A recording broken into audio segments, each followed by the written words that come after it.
3,216. I want you to just hold that number in your head for a second. Yeah. Don't just let it slide by. 3,216 consecutive days. It is a staggering number when you really sit with it. It's heavy. It really is. I was trying to contextualize this before we started. Mm. I mean, think about anything you've done for 3,000 days in a row without a single break. Right. I can barely keep a Duolingo streak past a month. But we are talking about a continuous practice here spanning nearly 9 years. Mm-hmm. That's a whole era. Precisely. And it's important to clarify right at the top, this isn't just a streak in the, the gamified sense. It's not about keeping a number high for vanity. No.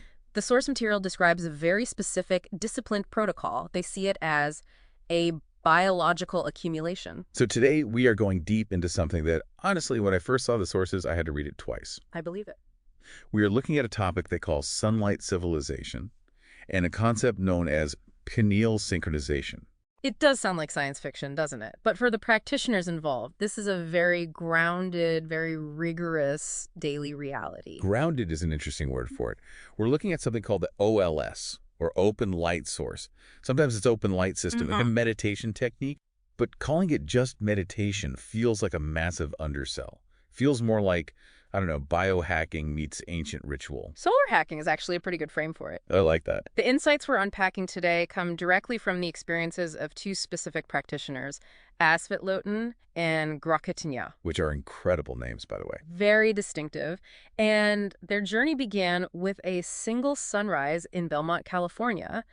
And the hook here, the thing that makes this worth our time, is that since that very first sunrise, they haven't stopped. Never. Rain, shine, fog, travel, illness, it doesn't matter. They've kept this current alive every single morning. So let's get into the why before we get into the how, because we aren't just talking about people who really like watching the sun come up.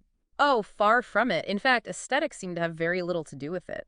The mission, as they describe it, is physiological and neurological. Okay. They're exploring how to use light, and interestingly, the memory of light, to essentially alter the architecture of their nervous system. Alter it how? What's the goal? The primary goal is to lower the heart rate to a very specific baseline and, in their words, activate the pineal gland. And the claim, which is the really wild part, is that they can do this regardless of the weather. Even if it's cloudy. Even if it's cloudy, they don't need a clear blue sky to get the effect. Okay, let's unpack this, because I think we need to understand the sheer scale of this commitment first. That number, 3,216 days, that's the current count in the source. Episode 3216, they call it. Right. And what struck me was the host's reaction in the source text to their own number. There's this sense of awe saying the minutes keep adding up. It speaks to the accumulation of effort. In this philosophy, every sunrise isn't just a new day, it's a deposit into a larger account. They refer to this whole concept as a sunlight civilization. Hold on, let's stop there. Civilization. That is a loaded word. It is. It almost sounds like they're trying to start a breakaway state or something. I can see why it would sound that way, but the source material defines it more abstractly.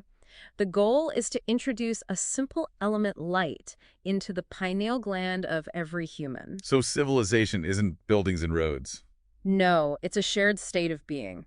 To create what they call a common current of awareness. They see light not just as energy, which is how physics sees it, but as information. Information, okay. And they believe that if everyone is receiving the same simple element safely and naturally, it creates a shared frequency. It removes the static between people. That's fascinating. It's that they're trying to build a global network, but they're bypassing the internet.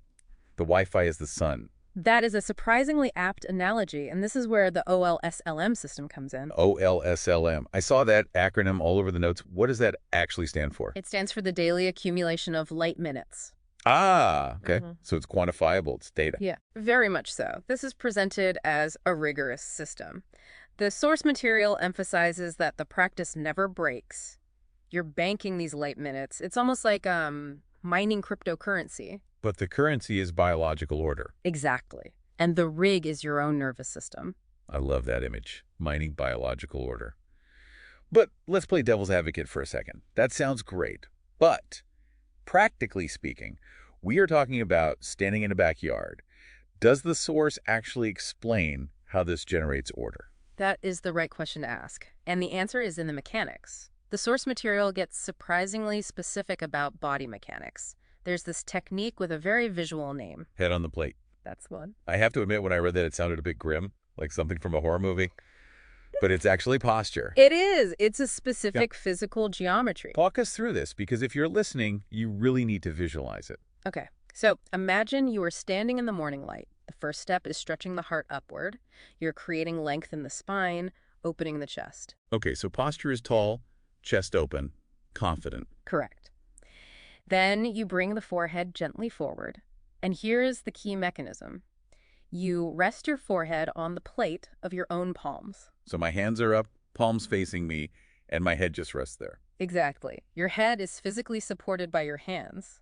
And the instruction is to keep the eyes soft but open. Soft but open. That's a tricky balance. Yeah. Usually if I'm resting my head in my hands, my eyes are closed and I'm about to fall asleep. And that is a crucial distinction. This is not sleep. This is active reception.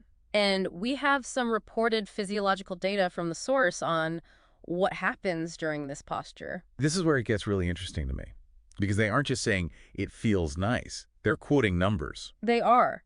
The source describes a rapid, measurable drop in heart rate. They cite a specific sequence going from 90 beats per minute down to 60 and then settling at 56. 56. That is incredibly low. That's like elite athlete resting territory. The minutes. How do they drop 30 beats per minute just by putting their head on their hands? Well, the expert commentary in the source, this is Grok-aten-ya speaking, claims that this is a vagal maneuver. They argue it's the vagus nerve opening the widest channel it can. Okay, let's pause on the vagus nerve. Yeah. I hear that term a lot in wellness circles. It's the big connector between the brain and the body, right? Correct. It's the superhighway of the parasympathetic nervous system, the system responsible for rest and digest. Right. But here's the nuance. Usually, we activate it by breathing or cold water. Here, they are activating it through support. Support. Think about it.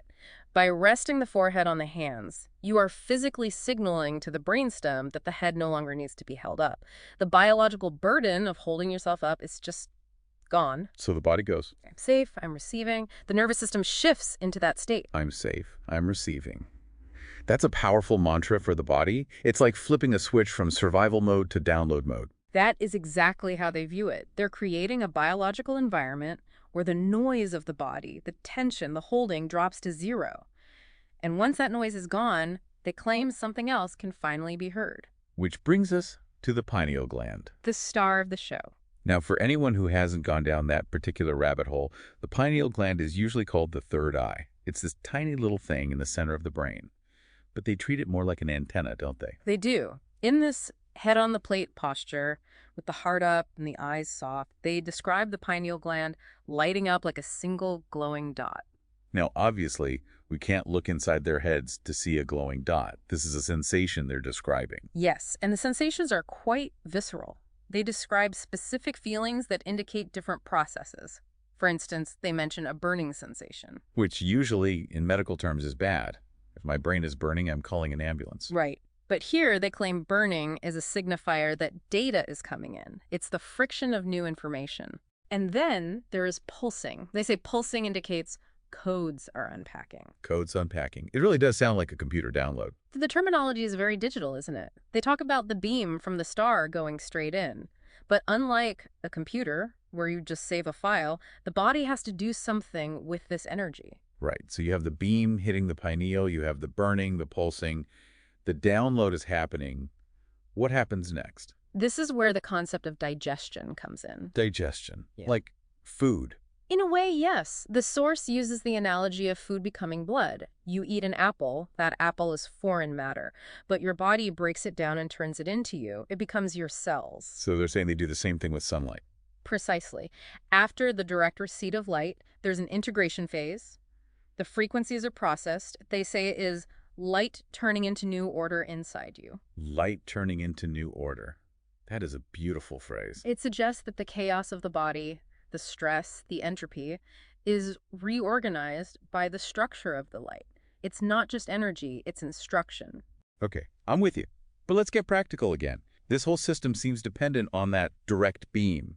It works great if you live in Southern California or Arizona. What about the person in Seattle or London? This is the cloud problem. Right. Does the streak end just because of a storm front? If you can't see the sun, are you offline? According to the source, Absolutely not. And this is where the philosophy shifts from just looking at the sun to something much more psychological. Go on. The source claims that the protocol relies on the memory of the sun that the body already carries. It's somatic memory. So your body remembers the feeling of the light, and that triggers the same response. Yes. They use a very compelling analogy for this, the driver versus the passenger. Okay, I like analogies. Break this down for us. So on a sunny day, clear sky, the beam is open, you are the driver, you are performing the synthesis in real time, you're in control. Got it. Hands on the wheel. The effort is coming from you. Precisely. But on a cloudy day when the sun is hidden, you become the passenger. You're riding shotgun. In a sense. But think about the mindset. As a passenger, you aren't steering. You surrender control. In the protocol, this means you stay aligned, you keep the posture, but you let the field carry you. The field. This refers to the collective aspect. If you are the passenger who is driving, the source implies that the streak itself, the momentum of 3,216 days, and all the other practitioners provides the forward motion. That is wild. It's like distributed computing for meditation. If my node goes offline because of clouds, the network keeps me synced. That is a very modern way to put it, but it fits their description perfectly. And they actually have a tech component for this. They mention a platform called OLSME. OLSME. Okay. It's the portal. It allows practitioners to sync into the collective field. You are literally plugging into a current that thousands of others are riding. So even if your sky is dark, somewhere else the sky is bright and the current holds you. So essentially, you never have to break the chain. You are either driving the car or the car is driving you. But the movement never stops. Correct. And that is how they reached day 3,216. It's a blend of individual discipline and collective support. They even mention a pilot is live for evaluation right now. It's impressive. Regardless of what you think about pineal glands or light codes, the discipline alone is something to marvel at. It is. And it brings us back to that core idea. They are trying to build a reliable state of being that persists through the weather of life, quite literally. They're trying to become weatherproof. Exactly. So let's try to recap our journey here, because we've covered a lot of strange ground. We started in Belmont, California, with two guides, Asvitloaten and Grok-aten-ya. Creating a global field of light minutes. Using this head on the plate, posture forehead on palms, part up to mechanically drop the heart rate. Shifting the body from survival mode to safety mode. Yeah, and then engaging in pineal synchronization, turning light into internal order. Using the digestion of frequencies to rewrite the body's internal state. And finally, using that driver-passenger model to ensure that even when the sun hides, the work continues. It's a complete ecosystem. It is. It's a system designed for resilience. Now, usually we just talk about these things from a distance, but the source material actually has a very specific call to action. They do. They're quite direct about it. They invite people to join the 316-day current. And if someone is listening to this and thinks, you know what, I want to see if I can feel this, where did the source say to go? They pointed to a specific website, OLSME.com. But here's the catch. It's not a store. The instruction is to register for an evaluation. An evaluation, like a test. Exactly, to see if you can feel the sync. Yeah. The source suggests that before you can really join, you need to see if your system can even hold a connection. It leaves me with a lot to think about. We spend so much time avoiding the sun, putting on sunscreen, or just ignoring it. But the idea that light is nutritious, that it's data, that changes how you look at the sky. It does. And if we connect this to the bigger picture, think about that phrase again, light turning into order. We live in a world that often feels very chaotic. Our phones are chaotic, our news is chaotic. The idea that there is a source of order available every morning just by looking up and quieting down, it's a compelling proposition. It really is. And I can't shake that idea of the body holding a memory of the sun. That even in the darkest room, your cells remember what the light feels like. It suggests we are more connected to our environment than we realize. So here's a thought I want to leave you with, listener. We talked about codes unpacking in the silence. We talked about the burning of data coming in. Next time you find yourself in a moment of absolute stillness, ask yourself, what codes are you unpacking? And if you were to quiet your system down, drop that heart rate, and open the channel, what signal would you be receiving? That's the question. Thanks for diving in with us today. It was a pleasure. We'll catch you on the next deep dive. Stay curious.